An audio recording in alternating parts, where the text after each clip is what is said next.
दोस्तों नमस्कार। भारत का संवैधानिक विकास इस टॉपिक के तहत अभी तक 2 वीडियो बन चुका है। आप लोग चाहे तो प्लेलिस्ट में जाकर वीडियो को देख सकते हैं। मैं इसका लिंक डिस्क्रिप्शन में दे दूंगा। आप चाहे तो वहां पर भी जाकर आप उस लिंक को टच करके इन सारे वीडियो को देख सकते हैं। दोस्तों, संविधान का विकास, आज जिस संविधान का हम दुहाई देकर हम पूरे भारत में रहते हैं, भारत के साथ में अपना एक आस्था जुड़ी हुई है, तो उसी संविधान के बारे में हम लोग जानेंगे। लेकिन इससे पहले हमारा संविधान निर्माण कैसे हुआ, क्या प्रोसेस था निर्माण होने की, और हमारे संविधान निर्माण में भारतीय ब्रिटिश ईस्ट इंडिया कंपनी का कितना योगदान है, ब्रिटिश सरकार का कितना योगदान है, क्राउन कितना योगदान है, इस सब के बारे में जानने की कोशिश करेंगे। तो इसी के तहत में 2 वीडियो बन चुका है, ये तीसरा वीडियो है। आप चाहे तो दोनों वीडियो, पिछले जो 2 वीडियो देख सकते हैं, इसके बाद आप तीसरा वीडियो के तहत में आप इसको देखेंगे। तो आज के इस वीडियो के तहत पहला जो एक्ट है वो है 1793 का चार्टर एक्ट, यानी 1793 का चार्टर एक्ट के तहत में क्या क्या प्रावधान किया गया था, खासकर ब्रिटिश ईस्ट इंडिया कंपनी के बारे में। ये प्रावधान जितने भी आ रहा है, ये सारे के सारे ब्रिटिश संसद द्वारा किया जा रहा है, यानी संसदीय व्यवस्था के तहत में सारे काम किया जा रहा है। क्योंकि बक्सर के युद्ध होने के बाद जब ब्रिटिश ईस्ट इंडिया कंपनी ने अपनी राजनीतिक दायरा बढ़ाने की कोशिश किया गया, दायरा बढ़ाया, क्षेत्रीयता को, क्षेत्रीय प्रदेश को अपने अंडर में करने की कोशिश किया, और यही रहकर यही सब कुछ करने की उसके पास कुव्वत आ गया, क्षमता आ गया। तो फिर इसको रेगुलेट करने के लिए, इस कंपनी को सही चलाने के लिए, या फिर संसद या फिर इस कंपनी को देख रेख करने के लिए ब्रिटिश संसद के तहत में बहुत सारे एक्ट लाया गया। उसी एक्ट के तहत में ये भी एक्ट है 1793 का चार्टर एक्ट। इसके तहत में पहला पॉइंट दिया हुआ है, इसको देखेंगे। ये पॉइंट है 20 वर्षों के लिए अधिकार बढ़ा दिया। किसका अधिकार बढ़ाया गया? ईस्ट इंडिया कंपनी का अधिकार को बढ़ा दिया गया कि आप 20 वर्ष और भारत में रहिए और व्यापारी कीजिए और राजनीतिक व्यवस्था को भी आप आगे बढ़ाइए। ये कहा गया इसमें कि 20 वर्षों के लिए उसका अधिकार बढ़ाया। किसका अधिकार बढ़ाया गया? ब्रिटिश ईस्ट इंडिया कंपनी को बढ़ा दिया गया। दूसरा चीज कहा गया बोर्ड ऑफ कंट्रोल। दोस्तों, मैं पिछला वीडियो में बता चुका हूं बोर्ड ऑफ कंट्रोल के बारे में कि इसकी संस्था का निर्माण किया गया था। इसमें 6 मेंबर होता है, आपको मैं बता चुका हूं 6 मेंबर होता है। इस 6 मेंबर को, जितने मेंबर इसमें हुआ करता था, उन सबका वेतन भारत के राजस्व से प्राप्त होना शुरू हो गया था इस अधिनियम के तहत में। ठीक है, छठा जो 6 मेंबर था, 6 को वेतन के तौर पर भारत से जाना शुरू कर दिया गया था। यही है धन का बहिर्गमन। आगे चल के आप इतिहास से पढ़ेंगे कि नेहरू साहब ने धन की बहिर्गमन के लिए एक सिद्धांत दिया था। अब शुरुआत शुरू हो चुका है। कहां शुरू हो चुका है? 1793 का चार्टर एक्ट से शुरू हो चुका है कि भारत से धन का बहिर्गमन शुरू हो चुका है। कहने का मतलब गंगा से उठाकर टेम्स नदी में ले जाकर डालने की स्टार्टिंग हो चुका है। ठीक है, तो बोर्ड ऑफ कंट्रोल के सारे मेंबर को वेतन देने की व्यवस्था कहां से किया गया? भारत के राजस्व से किया गया। वेतन देने की बात करना शुरू कर दिया है। ये था आपका चार्टर एक्ट 1793 का। आगे बढ़ते हैं 1813 का चार्टर एक्ट। ठीक है, इसके तहत में 1813 चार्टर एक्ट के तहत में देखिए 20 वर्ष के बाद आया 93 और यहाँ पर 13। ठीक है, 20 वर्ष के बाद आया। तो 20 वर्ष के बाद आने के बाद एक इस चार्टर एक्ट के तहत पहला चीजें हैं कि ईसाई मिशनरियों को भारत में धर्म प्रचार करने की अनुमति दिया गया। यानी ईसाई धर्म आपको दिखाई पड़ रहा भारत में, उस धर्म की प्रचार करने के लीगल तरीका जो दिया गया था वो 1813 का चार्टर एक्ट के तहत दिया गया था। तो इससे जरूरी नहीं है, आप दोस्तों ये मत सोचेंगे कि यहीं से प्रचार शुरू हुआ है। प्रचार पहले से चल रहा था, लेकिन जो एक लीगल तरीका है, जो एक तरह के सरकार ने अनुमति दिया गया था, तो अनुमति यहीं से मिला था कि आप ईसाई धर्म का प्रचार कर सकते हैं। इसकी अनुमति दिया गया था ब्रिटिश संसद द्वारा 1813 का चार्टर एक्ट के तहत में। ठीक है, दूसरा चीज कहा गया था कंपनी का एक अधिकार को समाप्त कर दिया गया था, बशर्ते चाय और चीन को छोड़कर। दोस्तों ध्यान रखेंगे, औद्योगिक क्रांति 1800 ईस्वी के आसपास में ब्रिटेन में हो चुका था, और ब्रिटेन को एक बाजार की आवश्यकता थी। अपने माल को बेचने के लिए। तो उसके लिए सबसे अच्छा बाजार भारत था, और आज भी भारत है। दोस्तों ध्यान रखेंगे, भारत का बाजार आज भी पूरे वर्ल्ड के लिए आकर्षण का केंद्र है, क्योंकि यहाँ हमारे पास बहुत बड़ी मैन पावर है, जनता है। सबको, पूरे वर्ल्ड के व्यापारियों के लिए भारत का बाजार आकर्षक बिंदु के तौर पर देखा जाता है, और है भी, आज भी है, और उस समय हुआ करता था। तो ब्रिटेन के लिए सबसे अच्छा बाजार था भारत, और ब्रिटेन वासियों ने एक डिमांड किया ब्रिटिश संसद से कि मेरे लिए भी बाजार आप खोल दीजिए, भारत के लिए, भारत का बाजार मेरे लिए भी खोल दीजिए।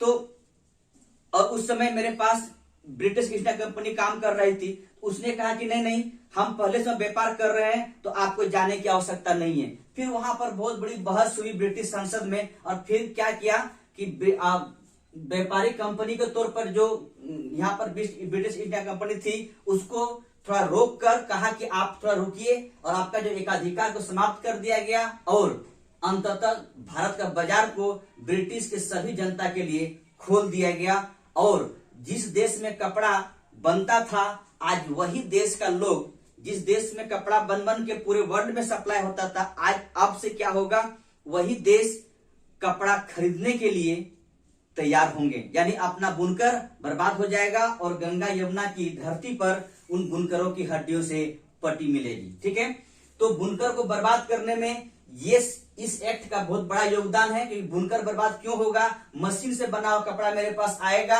और हमारे जो बुनकर हुआ करता तो जो हाथ से बना उस कपड़ा को लेने को तैयार नहीं होंगे, क्योंकि मशीन से बना कपड़ा सस्ता होगी, और हमारा कपड़ा महंगा होने की वजह से कोई लेने तैयार नहीं। और लास्ट में भारतीय बुनकर जो होंगे वो पूरी तरह बर्बाद हो जाएगा, और वही बुनकर आगे चल के 1857 की क्रांति में फिर से भाग लेने वाले हैं, और जिससे उनकी स्थिति बर्बाद होगी और दयनीय स्थिति हो जाएगी। और कहा जाता है कि उनकी हड्डियां गंगा यमुना की दहलीज पर पटी हुई थी।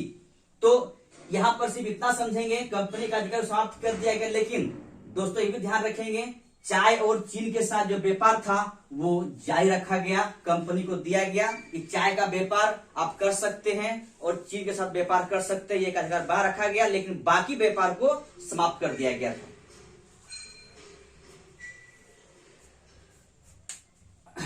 दूसरी बात है, शिक्षा के लिए भारतीयों को 1 लाख रुपया दिया गया प्रति वर्ष। ठीक है, शिक्षा के लिए इस एक्ट के तहत में यह प्रावधान किया गया कि भारतीयों को शिक्षा की व्यवस्था करने के लिए 1 लाख रुपया प्रति वर्ष देने की बात किया गया, कि 1 लाख रुपया देंगे शिक्षा की व्यवस्था करने के लिए। लेकिन 1833 चार्टर एक्ट के तक कोई भी व्यवस्था नहीं किया गया, यानी जैसे का तैसे पैसा धरा का धरा रह गया। 20 वर्षों तक शिक्षा की व्यवस्था नहीं किया, क्योंकि ब्रिटिश को यह समझ में नहीं आ रहा था कि शिक्षा का माध्यम क्या होगा, यानी वही संस्कृत हिंदी होगा, उर्दू होगा, या फिर अंग्रेजी शिक्षा दिया जाए। इसी आहापोह में रहते रहते 1813 का चार्टर एक्ट के साथ साथ 1833 का चार्टर एक्ट भी आ गया। तब तक शिक्षा की व्यवस्था नहीं हुआ। फिर लॉर्ड मैकाले की अध्यक्षता में शिक्षा की व्यवस्था किया जाएगा, और माध्यम होगा इंग्लिश, जो कि आपको इतिहास में पढ़ाया जाएगा। दोस्तों ध्यान रखेंगे, शिक्षा के लिए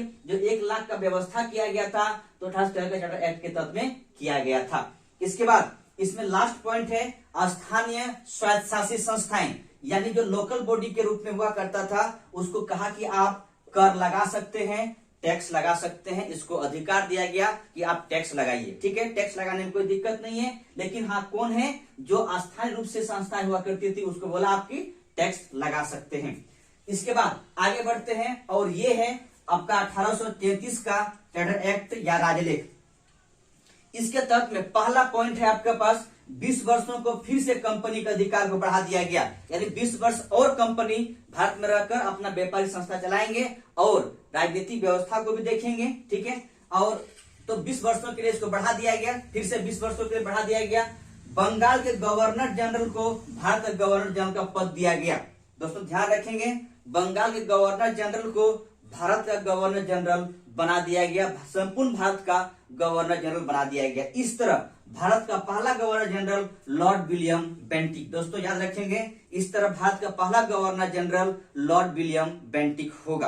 आंसर आपका लॉर्ड विलियम बेंटिक होगा। याद रखेंगे, ध्यान रखेंगे, बंगाल गवर्नर जनरल को भारत का गवर्नर जनरल बना दिया गया, और इसके साथ ही देश की शासन प्रणाली केंद्रीयकरण हो गया, यानी सेंट्रलाइजेशन हो गया, क्योंकि पूरे भारत में एक गवर्नर जनरल होंगे और पूरे भारत को वही देखेंगे। जिस तरह मान लीजिए, सपोज कीजिए आज केंद्र सत्ता, केंद्र के जिसका भी सत्ता हो वो कह दे कि हम राज्य को नहीं मानेंगे, राज्य की मुख्यमंत्री को हटा दिया जाएगा, मंत्री हटा जाएगा, कहेगा हम दिल्ली में रहकर ही पूरे देश की सत्ता को संभालेंगे।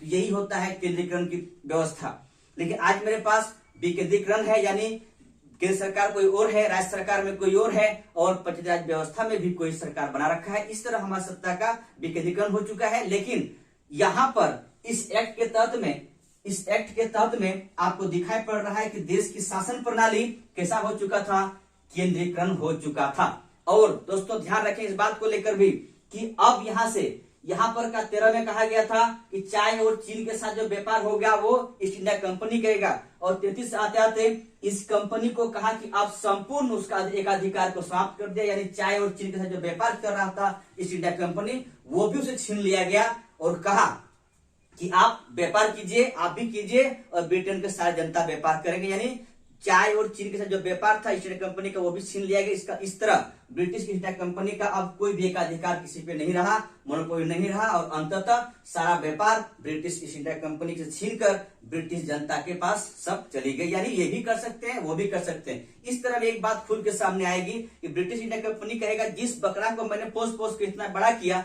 जब बड़ा हो गया तो आप किसी को वो शेयर करने के लिए दे दिए। तो इस तरह में हमारा जो कंपनी जो पैसा लगा उस कंपनी का क्या होगा, घाटे में चलेंगे हम। तो फिर सरकार ने कही, यानी ब्रिटिश सरकार ने कही कि आपकी जो कंपनी का जो पैसा लगा हुआ घाटा में अगर चलता है तो उसका 10% लाभांश मैं दूंगा। यानी कहने का मतलब है कि कंपनी घाटे पे नहीं चलेगी, 10% मिलेगा। यानी कहने का मतलब है 10% लाभ उसे दिया जाएगा। ठीक है दोस्तों, आगे बढ़ते हैं और इसके बाद हम देखते हैं कि आगे कौन कौन सा और प्रावधान किया गया था 1833 के चार्टर एक्ट के तहत में।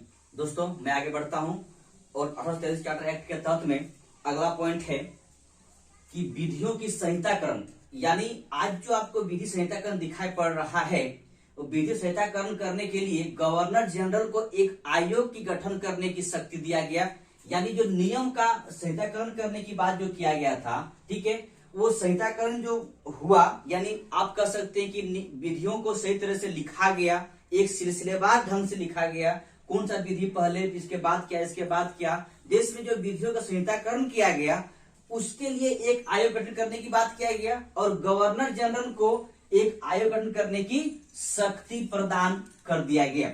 इसी क्रम में 1834 में लॉर्ड मैकाले की अध्यक्षता में 4 सदस्य एक विधि आयोग का गठन किया गया। प्रथम विधि आयोग का गठन किया गया। दोस्तों कुछ याद रहे ना रहे, बस इतना याद रखेंगे ये इस पॉइंट को लेकर कि एक प्रथम विधि आयोग गठन किया गया था जिसका अध्यक्ष लॉर्ड मैकाले था, और ये 1833 के चार्टर एक्ट के तहत में गठित किया गया था और इसकी शक्ति दिया गया था गवर्नर जनरल को कि आप एक आयोग गठन कर सकते हैं, और उसने गठन कर दिया गया था। तो इस तरह मेरे देश में पहली बार विधि आयोग का गठन 1834 में किया गया था। अध्यक्ष था लॉर्ड मैकाले और इसमें 4 सदस्य एक विधि आयोग गठन किया गया था। जब हमारा देश आजाद हुआ, आजाद होने के बाद स्वतंत्र भारत का पहला विधि आयोग का अध्यक्ष थे MC शीतलवाड़।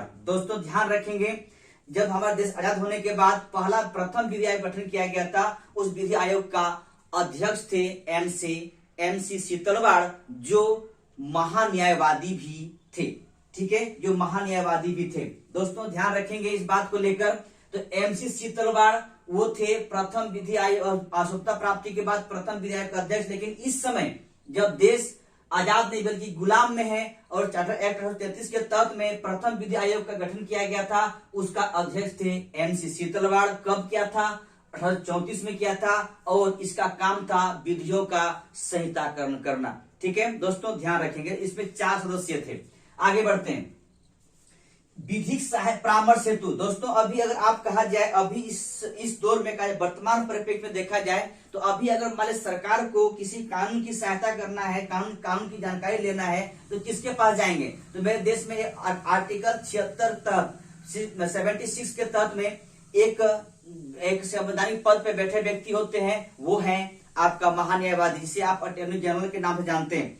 दोस्तों, अटॉर्नी जनरल जो होते हैं वो भारत सरकार को विधि के बारे में बताते हैं, सहायता करते हैं और उसी से परामर्श करते हैं। ठीक है, वर्तमान परिप्रेक्ष्य में यही चीजें हैं कि अगर सरकार को, भारतीय सरकार को विधि के बारे में कुछ जानना है, परामर्श लेना है, या किसी प्रकार कुछ तरह को अड़चन पैदा हो जाता है विधि के बारे में जानने के लिए, कानून के बारे में जानने के लिए, तो उसी अटॉर्नी जनरल से सहायता, अटॉर्नी जनरल से बोलते हैं कि आप मुझे सहायता कीजिए कि इसका कानून कैसे बनेगा या इसका क्या प्रोसेस है, ये सब बारे में उसी चर्चा करते हैं। और आर्टिकल 76 के तहत में ये चीज दिया हुआ है। दोस्तों, इसके तहत में एक वीडियो बन चुका है, चाहे तो आप प्लेलिस्ट में जाएंगे और या वीडियो में जाएंगे, आप उससे इसी चैनल के माध्यम से आपको वो वीडियो मिल जाएगा, चाहे तो आप देख सकते हैं। दोस्तों, अगर अभी फिलहाल सरकार के साथ में यही चल रहा है कि महान्यायवादी विधि परामर्श अधिकारी होता है केंद्र सरकार के, और राज्य सरकार में महाधिवक्ता होता है। अब महाधिवक्ता के बारे में भी वीडियो बन चुका है, चाहे तो आप देख सकते हैं। ठीक है दोस्तों, तो उस समय यानी 1834 के आसपास या उस चार्टर एक्ट के तहत में आप इतना समझेंगे कि विधिक परामर्श हेतु गवर्नर जनरल के परिषद में एक सदस्य को शामिल किया गया। ठीक है, यानी उस गवर्नर जनरल के परिषद में जो पहले 4 थे, 3 हुआ था और फिर अब 4 होने जा रहा है। ठीक है, उसी गवर्नर जनरल परिषद में विधिक परामर्श हेतु उस परिषद में एक विधिक सदस्य के रूप में शामिल किया गया और आगे चलकर ये चौथा सदस्य बन गया। यानी दोस्तों ध्यान रखेंगे, जो पहले 4 सदस्य थे गवर्नर जनरल परिषद में, उसको 3 किया गया था और फिर अब चौथा सदस्य के रूप में कौन जा रहा है, विधिक सदस्य के रूप में जा रहा है, कौन है, एक विधिक परामर्श हेतु विधिक सदस्य जा रहे हैं और बन जाएंगे वहां पर भी 4 मेंबर गवर्नर जनरल परिषद में। ठीक है दोस्तों, आगे बढ़ते हैं। ये भारत में दास प्रथा, दोस्तों ध्यान रखेंगे, दास प्रथा आज से नहीं है, हमारे जिस समय से सभ्यता शुरू हुई उस समय दास प्रथा चलते आ रहा था, लेकिन ब्रिटिश गवर्नमेंट ने इस दास प्रथा को समाप्त करने का ठेका उठाया और बेड़ा उठाया। बहुत जरूरी था खत्म करना, क्योंकि दास प्रथा किसी भी तरीके से लीगल नहीं है और वो अच्छा भी नहीं है। किसी को जबरदस्ती काम करवाना, कोड़े के बल पे मार के काम करवाना या बिना खाए पिए, बिना खाना पीना दिए काम करवाना, ये सही बात नहीं है, मानवता के खिलाफ ये चीजें हैं। इसको खत्म करना बहुत जरूरी था। तो ब्रिटिश सरकार ने दास प्रथा को विधि विरुद्ध घोषित कर दिया और 1843 ईस्वी में 1843 में नियम 5 के तहत उसे समाप्त कर दिया गया, या कह सकते हैं उसे उन्मूलन कर दिया गया। दोस्तों ध्यान रखेंगे, दास प्रथा को समाप्त किया था, एक ईयर दिया हुआ है 1843 ईस्वी में नियम 5 के तहत। दोस्तों ध्यान रखेंगे,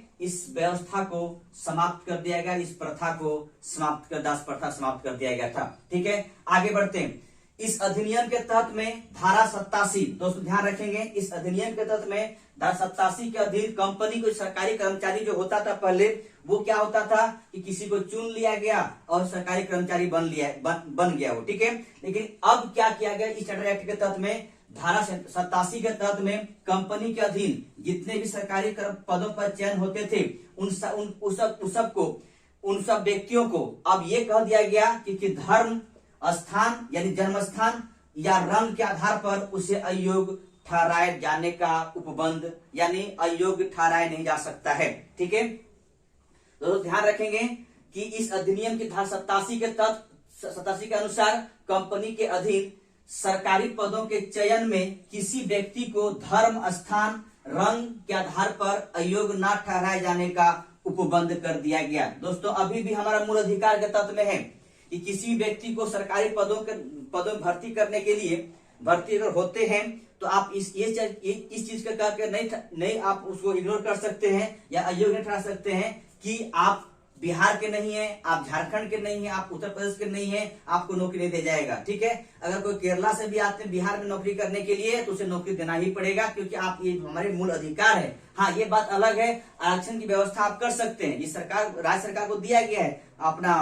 अधिकार है, लेकिन आप ऐसा नहीं कर सकते हैं कि आप केरला के हैं तो केरला नौकरी कीजिए। यहाँ पर देखिए, आप कब की बात है, 1833 चार्टर एक्ट के तहत में कह दिया कंपनी का अधीन जितने सरकारी पदों पर चयन होगा वो आप इस आधार पे अयोग्य नहीं ठहराया जा सकता है कि वो धर्म क्या है, उसका जन्म स्थान कहाँ है या रंग क्या है। ठीक है दोस्तों, ध्यान रखेंगे, आप अभी मेरा पास मूल अधिकार में अनुच्छेद 16 के तहत में दिया हुआ है कि इस आधार पे किसी व्यक्ति को आप अयोग्य नहीं ठहराया जा सकते हैं। आगे है, अगला पॉइंट है कि गवर्नर जनरल को संपूर्ण भारत के लिए एक बजट तैयार करने का अधिकार दिया गया। बजट तैयार कर सकता है। बजट हम उसे कहते हैं जो एक साल का लेखा जोखा होता है, ठीक है, आर्थिक लेखा जोखा होता है, उसको बजट कहते हैं। तो गवर्नर जनरल को ये कहा गया कि संपूर्ण भारत के लिए एक बजट तैयार करने का अधिकार उसे दिया गया। इस प्रकार इस एक्ट के तहत में, इस चार्टर एक्ट के तहत में भारत में संविधान निर्माण की आंशिक संकेत दिखाई पड़ना शुरू हो जाता है। यानी इस चार्टर एक्ट के तहत में भारत में संविधान निर्माण की आंशिक संकेत दिखाई पड़ने लगता है और अंततः संविधान निर्माण की तरफ आगे बढ़ जाता है। दोस्तों, ये था आपका एक्ट 1833। आगे बढ़ते हैं और अगला एक्ट होगा 1853 का चार्टर एक्ट। तो 1833 के बाद 1853 का चार्टर एक्ट। देखिए, ये चार्टर एक्ट अंतिम होगा। इसके बाद अंतिम चार्टर एक्ट होगा। इसके बाद सिपाही विद्रोह हो जाएगा। इसके बाद पूर्णतः ईस्ट इंडिया कंपनी से सत्ता छीनकर ब्रिटिश क्राउन अपने पास ले लेंगे और वहां से भारत शासन अधिनियम 1858 आएगा। ठीक है, चलिए, लेकिन पहले हम इसको देखते हैं, इसके बाद हम 1858 के बारे में सोचेंगे, विचार करेंगे। तो ये चार्टर एक्ट जो है ब्रिटिश ईस्ट इंडिया कंपनी के तहत में अंतिम चार्टर एक्ट है। इसको आप लोग सही से देख लीजिए। ठीक है, पहला चीज कह रहा है यहाँ पर विधायी कार्य प्रशासनिक कार्यों से पृथक किया गया। कहने का मतलब है विधि बनाने का जो शक्ति है किसी और को दिया गया और प्रशासनिक कार्य को किसी और को दिया गया। दोनों को जो मिला हुआ था उनको दोनों को अलग अलग कर दिया गया। ठीक है, विधि बनाने की शक्ति किसी और के पास चला गया। उन विधि को जमीन पे उतारने का काम किसी और को दिया गया। दो कार्य था, दोनों को अलग अलग किया गया। यानी विधि बनाने का शक्ति किसी और के पास और उस विधि को जमीन पे उतारने का काम किसी और को दिया गया। इस तरह विधायी कार्य को प्रशासनिक कार्य से अलग किया गया। इस चार्टर एक्ट के तहत में एक विधानसभा या विधान परिषद की स्थापना किया गया। ठीक है, विधान परिषद स्थापना किया गया। इस विधान परिषद में 12 मेंबर को शामिल किया गया। विधान परिषद के तहत में 12 मेंबर को शामिल किया गया और 12 मेंबर शामिल होने के बाद एक चीज सामने खुल के आई कि क्षेत्रीय प्रतिनिधित्व दिया गया भारत को। यानी यहां से एक सिद्धांत प्रतिपादन किया गया जिसे आप कह सकते हैं क्षेत्रीय प्रतिनिधित्व का सिद्धांत शामिल किया गया। आगे विधान परिषद को विधि बनाने की शक्ति दिया गया। दोस्तों, ध्यान रखेंगे, विधान परिषद को विधि बनाने की शक्ति दिया गया, लेकिन ये विधि तब अधिनियम बनेगा जब गवर्नर जनरल उस पर साइन करेंगे या अपना अनुमति प्रदान करेंगे। ठीक है दोस्तों, ध्यान रखेंगे, विधान परिषद को शक्ति जरूर दिया गया कि आप विधि बनाइए, लेकिन विधि तब अधिनियम बनेगा जब गवर्नर जनरल उस पर अपना अनुमति प्रदान करेंगे। आगे बंगाल के लिए एक प्रशासनिक कार्यों के लिए अलग से लेफ्टिनेंट गवर्नर का पद सृजन किया गया। ठीक है, बंगाल बहुत बड़ा हुआ करता था। दोस्तों ध्यान रहे, बंगाल का मतलब है आज का पश्चिम बंगाल, बांग्लादेश, बिहार, उड़ीसा, इन झारखंड सब मिलकर एक बंगाल राज्य हुआ करता था। इन बंगाल राज्य बहुत बड़ा होने की वजह से बंगाल के प्रशासनिक कार्यों के लिए एक लेफ्टिनेंट गवर्नर की पद का सृजन किया गया इस चार्टर एक्ट के तहत में। आगे विधि सदस्य, जो आपको मैं अभी भी बताया, विधि सदस्य के रूप में जो चौथा मेंबर के रूप में गवर्नर जनरल के परिषद में शामिल हुआ था, उस विधि सदस्य को अब गवर्नर जनरल के परिषद में पूर्णकालिक सदस्य बना दिया गया। पूर्णकालिक सदस्य बना दिया गया। कहां पर बनाया गया? गवर्नर जनरल के परिषद में उसे पूर्णकालिक सदस्य के रूप में बना दिया गया। यानी फिर से चौथा मेंबर जो घुसा था उस परिषद में, उस चौथा मेंबर को अब आंशिक नहीं बल्कि पूर्णकालिक सदस्य बना दिया गया। अंततः यहाँ पर आप फिर से कह सकते हैं गवर्नर जनरल के परिषद में 4 सदस्य पूर्णकालिक सदस्य के रूप में शामिल कर लिया गया। तो वो चौथा सदस्य कौन थे? जो विधि सदस्य हुआ करता था, उसी को पूर्णकालिक सदस्य के रूप में शामिल कर लिया गया। इसके बाद अगला पॉइंट है कंपनी के कर्मचारियों की नियुक्ति। पहले कैसी होती थी कि नॉमिनेट करता था, नामजदगी करता था, कहने मतलब इसको ले लीजिए, उसको ले लीजिए, हमारा आदमी है, हमको ले लीजिए, गवर्नर का व्यक्ति है, उसको ले लीजिए, गवर्नर का व्यक्ति उसको ले लेता था। लेकिन अब यहां से क्या हुआ, जो भी कर्मचारी जाएंगे वो प्रतियोगिता परीक्षा के आधार पर जाएंगे। यानी बेस्ट क्या होगा कि आप एग्जाम दीजिए, कॉम्पिटिटिव एग्जाम दीजिए, कंपटीशन के एग्जाम के बाद आप ही तब जाएंगे उस कर्मचारी के तौर पर काम करेंगे। यानी नियुक्ति का जो आधार यहाँ पर चेंज कर दिया गया, नॉमिनेट को खत्म किया गया और प्रतियोगिता परीक्षा को आधार बना दिया गया। ठीक है, आगे बढ़ते हैं। निदेशक मंडल, मैं कितना बार बोल चुका हूं, इस वर्ड को याद रखेंगे। यानी कोर्ट ऑफ डायरेक्टर्स का जो मेंबर 24 हुआ करता था, उन 24 मेंबर को 24 मेंबर जो हुआ करता था उसको घटाकर 18 कर दिया गया, और 18 में से 6 मेंबर को क्राउन द्वारा मनोनीत किया जाएगा। दोस्तों ध्यान रखेंगे, जो कोर्ट ऑफ डायरेक्टर्स हुआ करते थे उस संस्था में 24 मेंबर जो हुआ करता था, उन 24 मेंबर का संख्या घटाकर 18 कर दिया गया, और 18 में 6 मेंबर को क्राउन द्वारा मनोनीत किया जाएगा। तो दोस्तों ये था आपका 78 चार्टर एक्ट। दोस्तों वीडियो अच्छा लगे तो लाइक, कमेंट और सब्सक्राइब करेंगे। थैंक यू, धन्यवाद।